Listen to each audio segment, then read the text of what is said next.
இப்போ டிஎஸ்பி வந்து Karur down DSP வந்து நம்ம மேம்பாலத்திலிருந்து அந்த பேசுகிற இடத்துக்கு வந்து அவர் தான் வந்து அந்த டீமோட பேசி கூட்டு வந்திருக்கிறாரு. ஒரு அட்லீஸ்ட் 50 மீட்டர்ஸ் பிஃபோர் இந்த ஸ்பீக்கிங் பாயிண்ட்ல வச்சு பேசி சொல்லியிருக்கிறாரு. சரிங்க நிறுத்திக்கலாம், வேண்டாம், கூட்டம் ரொம்ப ஜாஸ்தியாக இருக்குது, இங்கே வச்சே பேசலான்ட்டு. அதுக்கும் அந்த ஆர்கனைசர்ஸ் மறுத்துருக்காங்க. இல்லை நாங்கள் அந்த பாயிண்ட்டுக்கு தான் போகணும், இங்கேருந்து எங்களுக்கு கவரேஜ் நல்லா கிடைக்காது, இங்கேருந்து எங்களுக்கு வந்து சரியாக மைக் கேட்காது, சரியாக கேட்காது. ஸோ அதனால தான் அங்கேருந்து திருப்பி வந்து கொஞ்சமாக வந்து அந்த வண்டியை வந்து கொஞ்சம் புஷ் பண்ணி க்ரௌடை கொஞ்சம் ரெண்டு சைடு மூவ் பண்ணி கொண்டு வந்துருக்காங்க.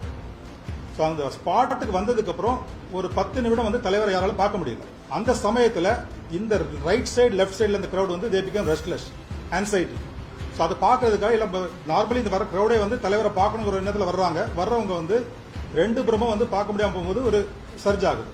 ஸோ அதுக்கப்புறம் நடந்து நம்ம இந்த வீடியோ ஃபுட்டேஜஸ் இதெல்லாம் பார்த்ததுக்கப்புறம் என்ன நடந்தது, ப்ளஸ் நிறைய நாங்கள் பப்ளிக்கை விசாரித்தோம். அதில் நிறைய பேர் என்ன சொல்கிறாங்க, சார் நாங்கள் 12 மணி 11 மணிக்கெலாம் வந்துட்டோம், காலையில் கூட சாப்பிட வந்தவங்களாம் இருக்கிறாங்க, மத்தியானம் சாப்பிடாமல் நின்றுருக்காங்க, அங்கேயே உட்காந்து அங்கேயே மூவ் பண்ணிட்டு இருந்திருக்காங்க. ஸோ அதெல்லாம் வந்துட்டு ஸோ அவங்களுக்கு தேவையான ஒரு சாப்பாடு வசதிகளோ இல்லை தண்ணி வசதிகளோ இல்லாமல் ஃபுல்லாக அங்கே பேஷண்ட்டை வெயிட் பண்ணியிருக்கிறாங்க. அவ்வளோ வெயிட் பண்ணும் பொழுது ஒரு தலைவருடைய வருகை வந்து தாமதமாகும் பொழுது நிச்சயமாக அந்த க்ரௌட் வந்து ரெஸ்ட்லெஸ் ஆகிறதுக்கு வாய்ப்பு இருக்குது.